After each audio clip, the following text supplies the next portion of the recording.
नमस्कार। एक बहुत बड़ी खबर सामने आ रही है। खबर यह है कि एनसीबी यानी कि नारकोटिक्स कंट्रोल ब्यूरो ने रीगल महाकाल नाम के एक ड्रग सप्लायर को अरेस्ट कर लिया है अंधेरी वेस्ट के इलाके से। रीगल को ट्यूसडे को अरेस्ट किया गया था और वेडनेसडे को इसको कोर्ट के आगे पेश किया गया और कोर्ट के आगे पेश करने के बाद 2 दिन की इसको कस्टडी के लिए भेज दिया गया है। इसी के साथ साथ ये पता लगा कि रीगल महाकाल अपना ड्रग सप्लाई करता था अनुज केशवानी को और अनुज केशवानी ड्रग सप्लाई करता था रेहा और शोविक को, यानी कि एक पूरी एक चेन थी जिसका जो है पर्दाफाश कर दिया एनसीबी ने।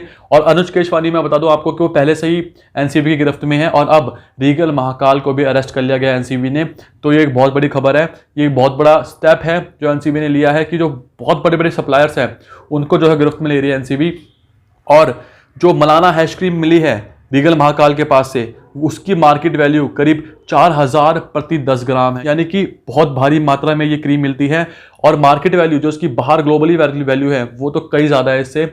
और 2.5 करोड़ रुपए की मिली है मलाना हैश क्रीम, क्योंकि ये प्योरेस्ट फॉर्म ऑफ हशीश होती है। जो हशीश होती है उसकी प्योरेस्ट फॉर्म को बोलते हैं मलाना क्रीम।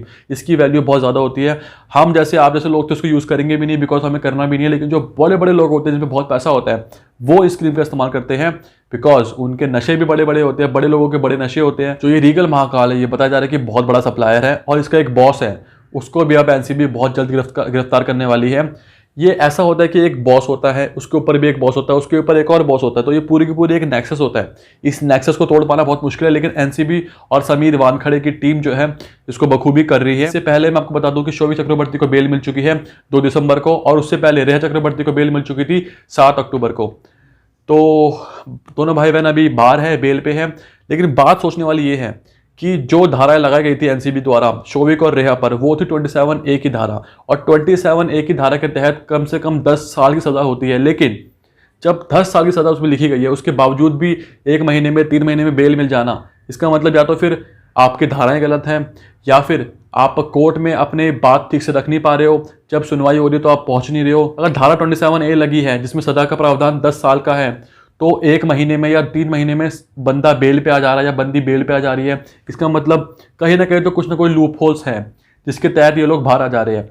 इससे पहले बहुत सारे लोग एनसीबी के दफ्तर गए, उसके बाद हुआ क्या, गए हाजिरी लगाई और वापस आ गए, मतलब ना वो अरेस्ट हुए ना कुछ हुआ and they are living there normal life. तो बात यह है कि अभी तक 25 लोग अरेस्ट हो चुके हैं एनसीबी द्वारा। वो 25 सप्लायर्स जिनको अरेस्ट किया एनसीबी ने, उसके तहत बाकी जो नेक्सस है उसका पता लगाने में लगी है NCB. But NCB is doing a commendable job. NCB जगह जगह जाकर धड़ पकड़ कर रही है। आपको याद होगा कुछ हफ्ते पहले एनसीबी के ऊपर अटैक भी हुआ था, इसके बावजूद एनसीबी कमजोर नहीं पड़ी, उन्होंने अपना काम बखूबी किया। लेकिन अब बात यह है कि सीबीआई क्या कर रही है, वो बहुत इंपॉर्टेंट बात है बिकॉज सीबीआई के ऊपर सबकी निगाह टिकी हुई है। पूरे एसएसआरियंस इस चीज़ का वेट कर रहे हैं कि सीबीआई क्या अपना वर्डिक्ट देती है। इसका वेट मुझे भी है और आप लोगों को भी होगा, आई एम श्योर। बट फिलहाल बड़ी खबर यह है कि रीगल महाकाल को अरेस्ट कर लिया गया है।